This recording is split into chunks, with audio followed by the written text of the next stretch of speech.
Bună dimineața și bine v-am găsit la un nou daily vlog. Am uitat să încep daily vlogul acasă, că eram foarte adormit. Și am ajuns aici în stație, am făcut o poză lângă pancarta asta, o găsești pe Instagram și Instagram în descriere. Am făcut o poză, mi se pare că a ieșit super bine, că e luminoasă rău asta. Acum sunt la Piața Presei. Trebuie să vină încolo 231 să mă duc la Pipera. Și momentan profit de astea 2-3 minute care mi-au rămas, am făcut și o poză. Aștept să vină și ne vedem la service cu mai colega. Bă, mai filmez puțin acum să vă explic care e chestia. Până să intru în service, am ajuns serviciul aici în spatele meu, la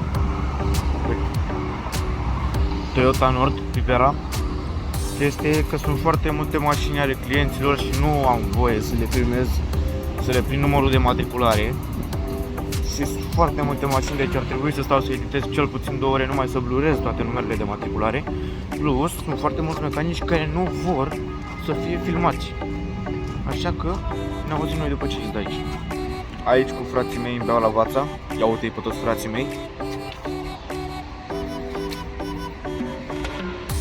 Cam singurele astăzi. Bine, trebuie să vină colegii, dar până una altă eu intru înăuntru, că și-au spus că azi vină 5 minute.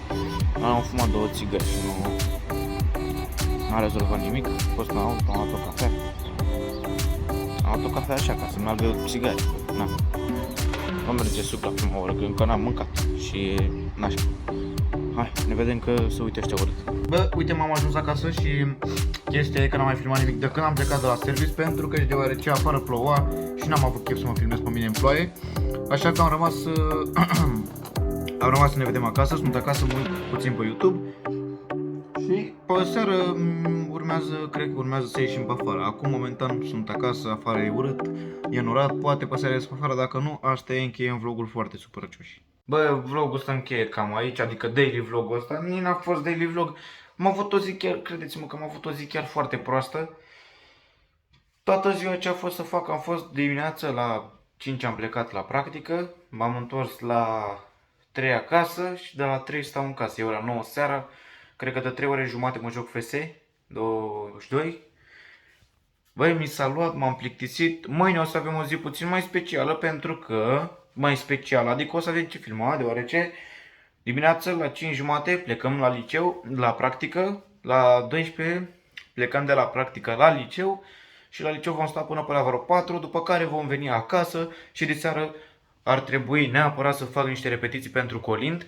Colindul din ajunul Crăciunului de pe 24 decembrie, pentru că noi păstrăm tradiția și mergem cu colindul.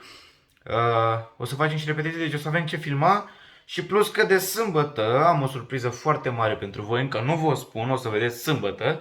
O să avem 4 zile în care vom filma niște vloguri extrem de frumoase, deoarece mai departe nu vă spun pentru că avem o surpriză foarte frumoasă.